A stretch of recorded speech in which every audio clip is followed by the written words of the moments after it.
Hi welcome to my channel. Andhra Pradesh రాష్ట్రంలో గ్రామ సచివాలయాల ఉద్యోగుల ట్రాన్స్ఫర్ గురించి ఈరోజు వచ్చిన లేటెస్ట్ అప్డేట్ ఏంటనేది తెలుసుకుందాం. ఇన్ఫర్మేషన్ నచ్చిన వాళ్ళు వీడియోని తప్పకుండా లైక్ చేసి ఛానల్ని సబ్స్క్రైబ్ చేసుకోండి. సచివాలయాల కార్యదర్శుల బదిలీలు షురు.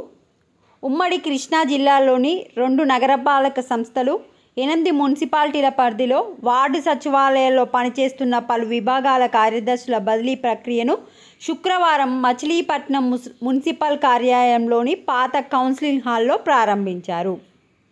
బదిలీ కమిటీ చైర్మన్ నగర కమిషనర్ CHVVS బాపిరాజు, DMA కార్యాలయ సీనియర్ అసిస్టెంట్ నాగభూషణం పర్యవేక్షణలో ప్రక్రియ నిర్వహించారు.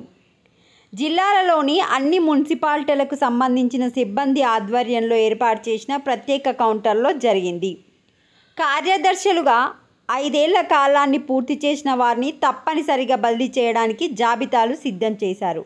5 ఇయర్స్ ఎవరైతే వర్క్ చేసిరో వాళ్ళకి తప్పనిసరిగా మీకు ట్రాన్స్ఫర్ అవుతుంటుంది.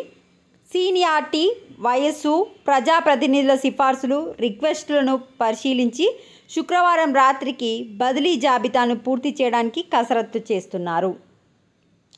కార్యదర్శులు ప్రస్తుతం పనిచేస్తున్నవాడు, నివసించేవాడు కాకుండా ఇతర వాళ్లకు బదిలీ చేయనున్నారు. మీరు ఎక్కడైతే ఉంటున్నారో టెంపరీ కావచ్చు, పర్మనెంట్ కావచ్చు, మీరు నివసిస్తున్న వార్డుకైతే మిమ్మల్ని ట్రాన్స్ఫర్ చేయరు.